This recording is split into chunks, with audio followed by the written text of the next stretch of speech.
آج ہمارے معاشرے میں آپ جب بھی بگاڑ دیکھیں گے بد اخلاقی کی وجہ سے، غصے کی وجہ سے، سخت لہجوں کی وجہ سے، ہمارے گھروں میں، معاشرے میں، ہمارے آفسوں میں کیوں ہیں یہ سارے معاملات؟ صرف بد اخلاقی کی وجہ سے، بد زبانی کی وجہ سے، سخت لہجوں کی وجہ سے، تلخیوں کی وجہ سے۔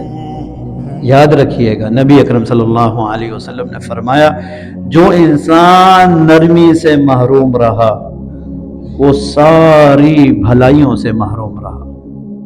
اپنے اندر نرم مزاجی کو لائیں، نرم انداز، خوش اخلاقی کو پیدا کریں۔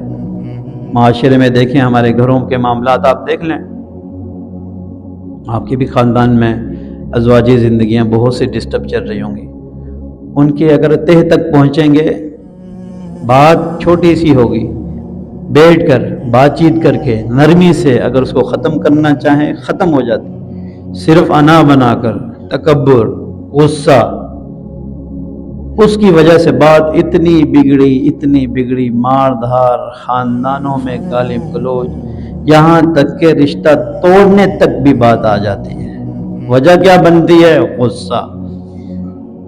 غصہ، بد اخلاقی، اس نے مجھ سے بدتمیزی۔ بات شروع یہیں سے ہوتی ہے، بھائی میری بیگم نے میرے والد سے بدتمیزی کی، میری ماں سے بدتمیزی کی، بہو جو بچی ہے وہ کہتی ہے انہوں نے بدتمیزی کی، شوہر نے بدتمیزی کی، فلاں نے بدتمیزی کی۔ بات کہاں سے بگڑی؟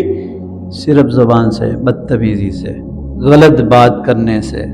ایک آدمی آپ سے توڑ رہا ہے، آپ سے رکھنا نہیں چاہتا، آپ کو برا بھلا بول رہا ہے، آپ کی پیٹھ پیچھے باتیں کر رہا ہے، آپ کو بدنام کر رہا ہے، اور کہیں سامنے آئے آپ اس سے کھڑے ہو کر سلام کریں، اس کو عزت دیں، اتنا سا منہ بھی ہوگا اور آپ کی عزت اس کے دل میں بڑھ، اور خود بخود وہ شرمندہ ہوگا کہ یار میں اس کے لیے کیا کہتا پھرتا ہوں، میں اس کو کس طرح بدنام کرتا ہوں، میرا رویہ اس سے کیا ہے؟ آج اتنے مجمع میں یہ مجھ سے کھڑے ہو کر مل رہا ہے، میرا ادب کر رہا ہے۔